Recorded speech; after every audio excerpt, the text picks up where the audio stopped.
हाय.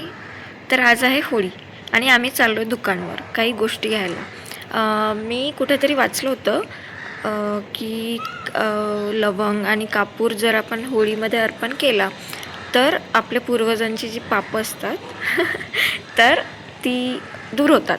आणि अजून काय, अजून जर आपण चारमुखी दिवा लावला आणि गुलाल जर अर्पण केला तर आपल्याकडे म्हणजे आपल्या घरी लक्ष्मी आपल्यावर प्रसन्न असते.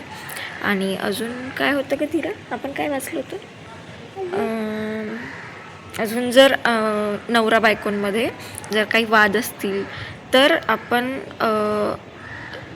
लाल कुंकू म्हणजे सिंदूर जर आपण अर्पण केला तर दोघांमधले प्रॉब्लेम सॉल्व्ह होतात. आणि अजून बऱ्याचशा गोष्टी होत्या. जर नारळ अर्पण केलं, नाही, शेणाची जी गौरी असते ना, शेणाची गौरी अर्पण केली तर आपली जी आई असते तिला जर काही असतील प्रॉब्लेम्स तर तिचे प्रॉब्लेम्स दूर होतात. आणि जर नारळ अर्पण केलं तर आपल्याला ज्या गोष्टी म्हणजे जसं की काही लोक असतात ज्यांचे जुने आजार असतात, कोणाचे पाय दुखत असतात किंवा गुडघे दुखत असतात असं काही, तर आपण ते नारळ जर स्वतःवरून 7 वेळा उतरवून मग होळीत अर्पण केलं तर आपले ते आजार पण दूर होतात. तर आम्ही अशा काही गोष्टी घ्यायला चाललो. गाठी, हां, आणि आम्ही धीराची गाठी पण घ्यायला चाललो. हो ना बाबू, चला मग जाऊया.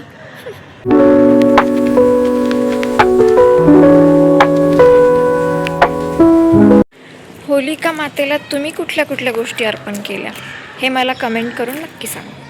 हे बघ आपली सावली, इकडे इकडे इकडे इकडे.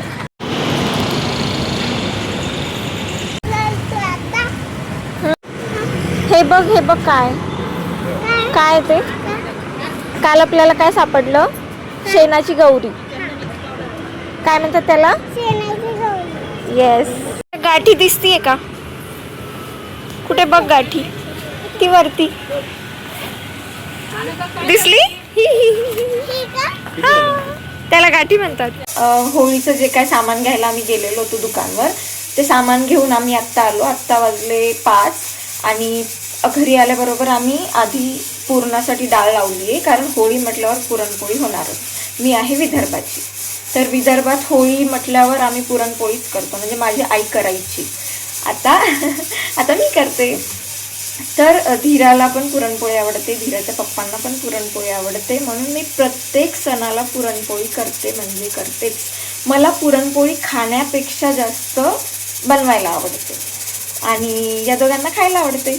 मला आठवतं मी जेव्हा लहान होती तेव्हा माझे आजोबा, म्हणजे ते आता नाही आहेत, तर त्यांना पुरणपोळी आणि सार म्हणजे इकडे कटाची आमटी म्हणतात, आमच्या विदर्भात त्याला सार म्हणतात. तुमच्याकडे काय म्हणतात ते कमेंट्समध्ये मला नक्की सांगा. हां, तर माझ्या आजोबांना पुरणपोळी आणि सार खूप आवडायचं, खूप म्हणजे खूप. तर ते माझ्या आईला असं नेहमी सांगायचे की, म्हणजे जेव्हा जेव्हा सण यायचा तेव्हा ते म्हणायचे, रेखा, म्हणजे माझ्या आईचं नाव रेखा, तर ते म्हणायचे, रेखा सार जरा जास्तच बनव, म्हणजे मला उद्या पण खाता येईल.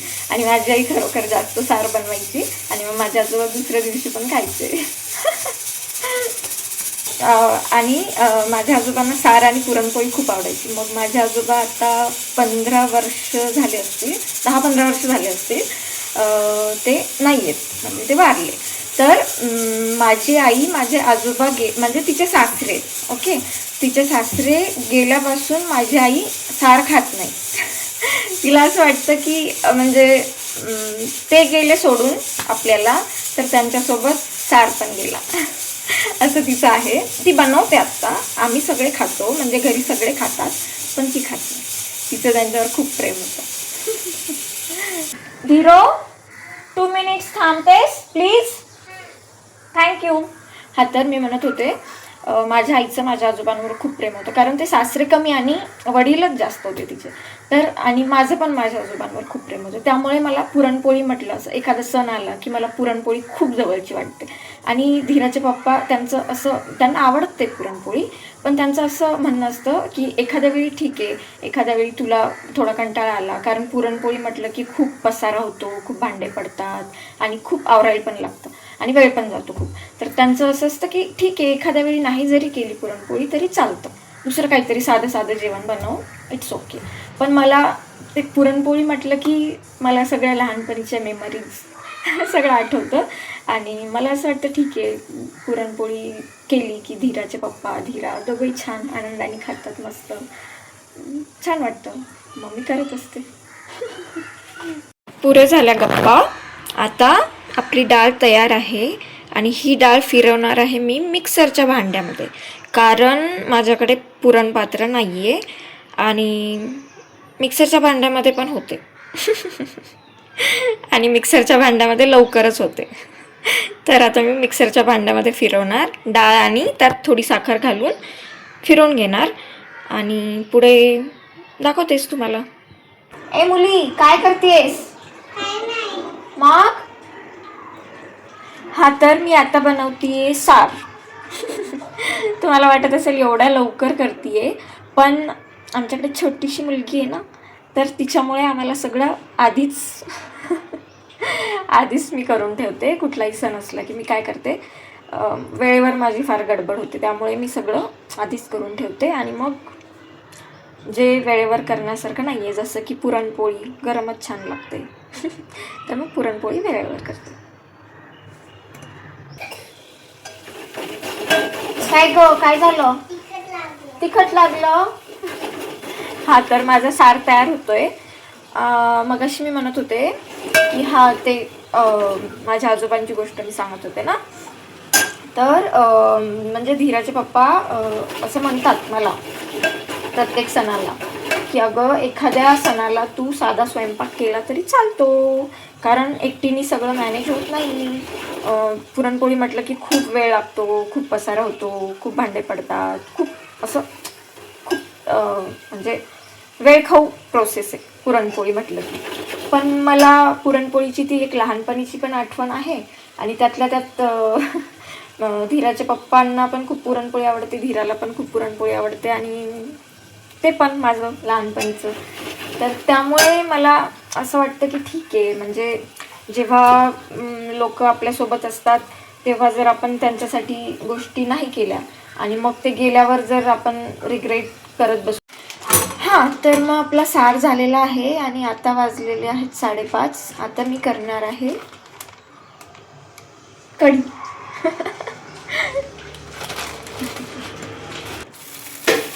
तुम्हाला पुरणपोळी बरोबर काय आवडतं? कढी आवडते की सार आवडतं? हे मला कमेंट करून नक्की सांगा. हां, तर आता वाजले 6:15 आणि सार पण झाला, कढी पण झाली. आता मी पुरण बनवायला ठेवलं, दाखवते तुम्हाला. ओके, हे होतंय आपलं पुरण रेडी. याच्यामध्ये मी घालणार आहे थोडीशी वेलची पावडर आणि जायफळ. त्याने पुरण कसं होतं? छान होतं. तर हे होतंय आता. पहिल्यांदा पुरण बघितलं असं करताना. हो, आणि ही मुलगी बसली आहे इथे मम्माच्या बाजूला. खेबडी मुलगी. हे आहे पुरण आणि ही आहे खेबडी मुलगी.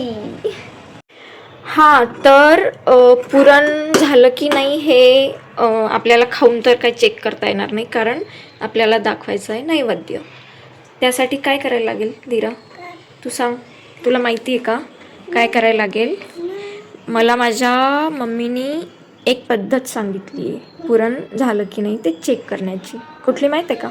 तो जो चमचा असतो ना पुरणाचा, तर तो चमचा काय करायचा, असं मध्ये ठेवून बघायचा थोड्या वेळाने पुरण शिजल्यावर, आणि तो जर असं उभा राहत असेल, ओके, असं जर तो उभा राहिला असा मध्ये, तर समजायचं, हे बघ, असा मध्ये जर तो उभा राहिला ना तर समजायचं पुरण झालं. पण आपला चमचा उभा राहतोय का? नाही, बघ तो कसा हळूहळू खाली पडतोय. हे बघ, हे बघ, हे बघ, हे बघ. याचा अर्थ पुरण झालं नाहीये, कारण हे आपण आत्ताच ठेवलंय. याला थोडासा वेळ लागणार आहे. मग आम्ही तुम्हाला नंतर झाल्यावर दाखवतो. हो ना? कुकी ग माझी. प्लीज. होली माता पण असते. होली माता. होली माता नाही, होलिका माता. म्हणजे जी आता आपण खाली जाणार आहे ना, ते मोठी हे लागलेली असते बघ, अशा आग लागलेली असते आणि अशा उभ्या काठ्या असतात. काठ्या म्हणजे काठ्या नसतात ॲक्च्युली त्या, ते फक्त तसं स्टँड करतात आणि खूप सारे त्याच्यामध्ये शेणाच्या गौऱ्या टाकतात आणि मग ती पेटवतात आणि मग सगळेजण तिथे जाऊन पूजा करतात छानपैकी. आपण पण जाणार आहे आता थोड्या वेळात. ओके. पूजा करायला. त्याला होलिका माता म्हणतात. काय म्हणतात? होलिका माता. येस. तर मला असं वाटतं आपलं पुरण झालेलं आहे. वेट, चेक करूया.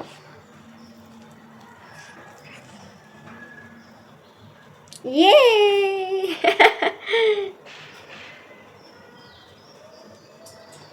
झालेलं आहे. हे बघा, हा चमचा उभा राहिला. हां, तर आता आपला स्वयंपाक आहे रेडी. आणि आता ते जे आपल्याला होलिका दहनमध्ये ज्या गोष्टी आपल्याला हे करायच्या होत्या ना, अर्पण करायच्या होत्या, त्या आता मी एक एक टाकणार आहे. हा आहे गुलाल. तर हे असं पूर्ण पॅकेटच घेऊन जाऊया, म्हणजे तिथे नेऊन आपल्याला अर्पण करता येईल. आणि हा आहे कापूर, भीमसेनी कापूर, तर हा पण घेऊन जाऊया. ओके. अजून ह्या लवंग, तर हे असं पॅकेटच घेऊन जाऊ. नाही, पॅकेट नको, तिथे गडबड होईल. ह्या अशा थोड्याशा लवंग घेऊन जाऊ. लवंग आणि कापूर सोबत व्हायचा. गुलाल आणि अजून काय, गुलाल आणि अजून काय व्हायचं होतं का धीरा? आठवत नाही आहे मला. आणि नारळ किंवा नारळाची वाटी, म्हणजे खोबऱ्याची वाटी, या दोन्हीपैकी काही वाहिलं तर चालतं, म्हणून ते एक. ओके. आता काय राहिलं अजून? हां, ते शेणाची गौरी. ती तर आता राहिलं आहे शेणाची गौरी. ती तर आम्ही काल डोंगरावर गेलो होतो तिथून आम्ही घेऊन आलो. हा, तर हे सगळं घेतलंय आपण. अजून काय राहिलंय का? आठवत नाहीये मला. चारमुखी दिवा. चारमुखी दिवा आता बनवायला लागेल आपल्याला, आपल्याकडे नाही आहे. तर हां, चारमुखी दिवा आम्ही कणकेचा बनवू. ओके, मग झालं. तर हा बघा, हा आहे माझा चारमुखी दिवा, जो मी माझ्या हाताने बनवला. छान ना? क्यूट. डन. हा झाला आमच्या बाप्पाचा नैवेद्य. छान दिसतेस. ही आहे दिव्याची गाठी. बघू.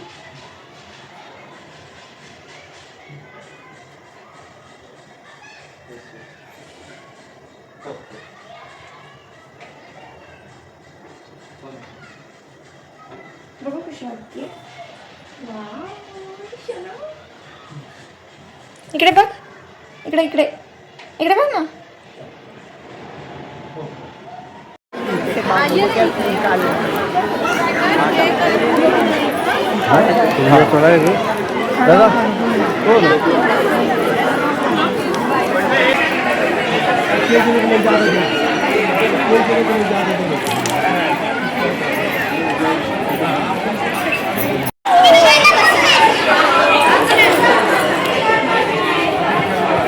एक धीरा इकडे बघ.